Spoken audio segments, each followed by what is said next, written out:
Good morning, everybody. Kat here. Welcome to my channel.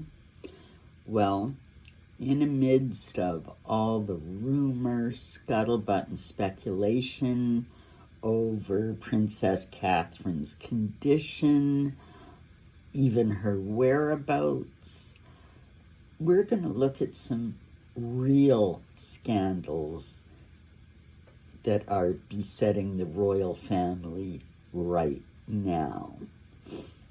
First off, when you say the word scandal, Prince Andrew's name doesn't follow too far behind it. And it's true again. We see Andrew caught up in another money scheme with another shady chic and, money laundering caper. Seems to be like he's been found out before. Payments and, Saudi sheiks and gun runners and this shady businessman and that real estate deal, and we've heard it down the years. This is nothing new, and this is just another example. Well, right now in the courts, there's a case going on, and in the course of the events that don't directly involve Andrew at the minute, well, the court has heard that Prince Andrew and Sarah Ferguson, along with both of their daughters, have received more than $1 million, pounds, I guess, from corrupt financier acting on behalf of a Turkish millionaire. High court told. So here's the nut of the thing. A former Goldman Sachs banker, Salman Turk, sent payments totaling $1.4 million to not only Andrew, but Sarah and Beatrice and Eugenie as well benefited from these payments from this shady financier. Now, apparently, he was acting on behalf of another millionaire that wanted investment advice and also was looking for real estate. That's what it comes down to. And so it seems like another one of those things. Remember Sarah when she was caught up in that scandal selling proximity to Andrew, selling time with Andrew for like $750,000. This kind of thing. I can get you a meeting with my husband, but it's going to cost you. This looks like the same kind of thing. Andrew and everybody being paid off in return for assistance, I guess, influence for a business deal that this person was pursuing. It's just more graft. You scratch my back, I'll scratch yours. And Andrew's never backed away from a shady deal in his life. Now, we know Sarah, she's no better.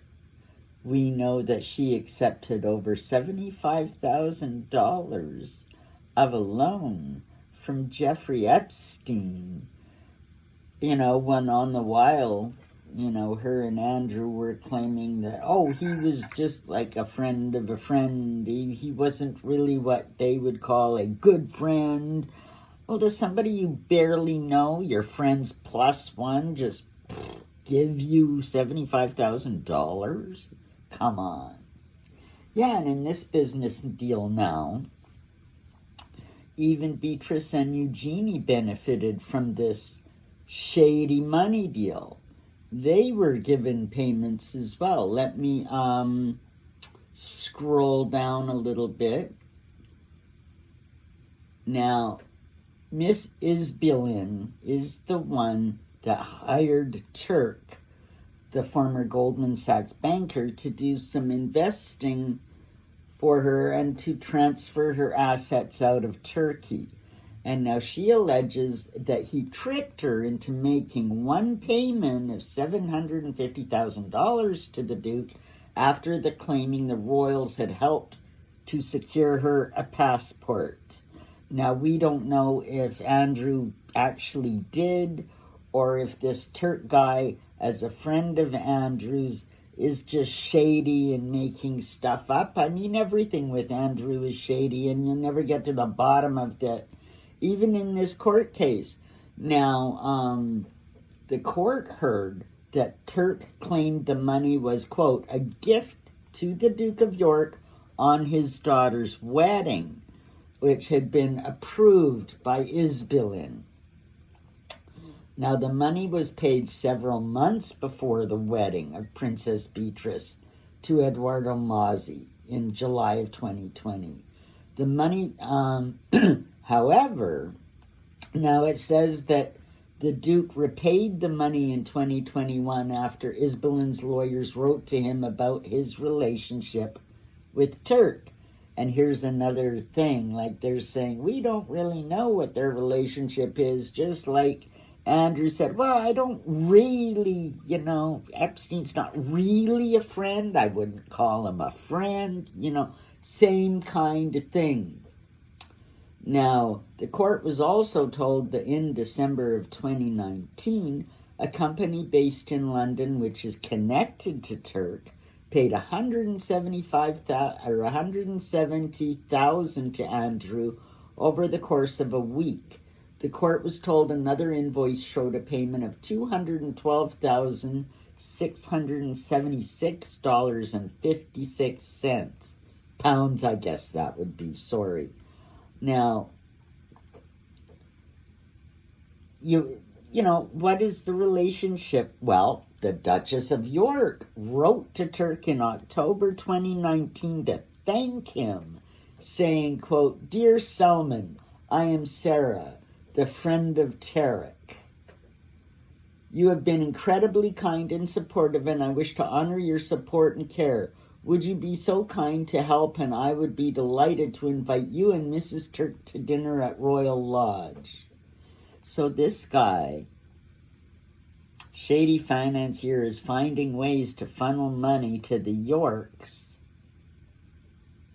Meanwhile, this Isbilin person, she thinks he's helping her get her money out of the country. Shady, shady, shady. Now, it goes on to say that the Yorks have now reached a private settlement with Mrs. Isbilin, who's 77, which will allow them to keep out of the complex legal case in which Turk and various offshore companies are being sued. So here you go, just another example of the Duke of York and Sarah Ferguson somehow benefiting from shady money laundered their way, and because he's able to pay off the right people, he can keep out of these court proceedings that are going on right now. High Court Judge Sir Anthony Mann said that the private settlement, quote, must be treated with caution, quote, and noted that, quote, something odd was going on, unquote, with the payments. No shit. And if the judge can see it, this could potentially, even though he's paid them off, look, he paid off Virginia Dufresne, didn't do him any good. He's still at the heart of that scandal, too. This could be the same kind of the thing. Even the judge can see that something was shady with the payments. And in a written judgment, the judge said there is no doubt that there was some sort of relationship. In his cross-examination, Mr. Turk claimed to have visited them, the Yorks, 20 or 30 times. On the 13th of October 2019, the Duchess wrote to him, saying, quote, Dear Solomon, I'm Sarah, friend of Tarek. You've been incredibly kind, supportive. Oh, they're just repeating the same letter where she invites them to Royal Lodge. And the judge is using this as, So he goes, Mr. Turk was sure that he had met the Duchess many times before this email, but was unable to explain why. Can you imagine? If that is the case, why the Duchess felt the need to introduce herself in this manner. They're all playing a shady game trying to cover their tracks. The nature of the support was not investigated before me. Now, the court was told that Andrew was introduced to by Tarek Ketouni, a convicted Libyan gun smuggler with links to Colonel Gaddafi.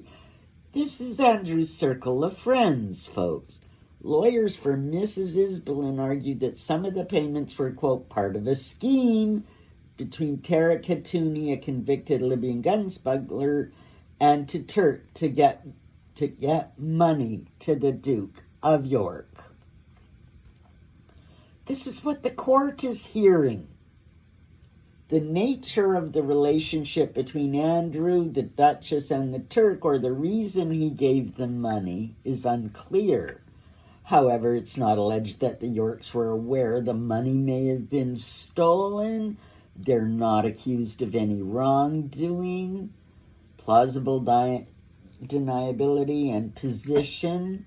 Andrew's been playing these shady games for years, and everybody knows it. You know, Andrew's just knee-deep in dirty money.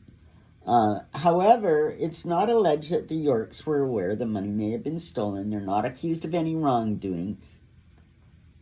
So there you go.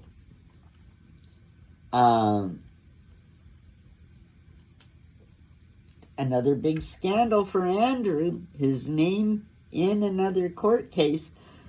Notwithstanding, we're still awaiting the release of the unredacted documents relating way back to the first Epstein trial, where all kinds of revelations could come out about Andrew. That one's just not going away. And here we go again. That's Andrew for you. Just one scandal after another. Shady sheiks and money laundering and gun running, and Sarah's no better. They're peas in a pod. But that's not the only scandal. Oh no. We see Harry's caught up in scandal again. Always. But this is something new. It seems that, remember his romp in Las Vegas at the Wynn Hotel, the naked billiards, the photographs of him naked in the London Sun. That one made the British papers. Although that naked weekend party, well, it seems there's a scorned sex worker that was there at the time. And she's a little ticked off, y'all, that she didn't even get an honorable mention in Spare. That's right. Harry didn't mention that dirty weekend in Spare, didn't mention the exploits, didn't mention her. And now she claims that she's got photographs of him that were taken at the time. And now she threatened to put them up on her OnlyFans site. And, so she get money for people paying to see the pictures. Well, now it turns out that OnlyFans, it's a site for putting up explicit content. It's not the most honorable, but anyway, even they said, no, you can't post pictures. You can't threaten to post naked pictures of somebody without their approval. And so they took her account down. They just said, absolutely, you're not doing that. But she's now counting on the fact that there's going to be some magazine or newspaper or TV show or something. Somebody will buy those pictures and she'll make a buck. She doesn't care. She's just out for the money. That's all. So, there's the potential of more of those photographs coming out. That'd be embarrassing for Harry. But nothing, we've already seen it, depending on how, awful these pictures are. Who knows? But that's just another headache for the royal family amidst everything that's going on. Camilla is still on vacation. I think she's back. Monday is the Commonwealth service at Westminster Abbey that the royals always attend. And now with the king, he's been doing some stuff privately. We've seen pictures of him greeting the prime minister and this and that and different government officials, so he is working. But whether he'll attend or not we don't know. Camilla's supposed to be back from her little break, and she's to be attending. As far as William or anybody else there, I don't know. But that's the next thing that we can watch for. We can wait and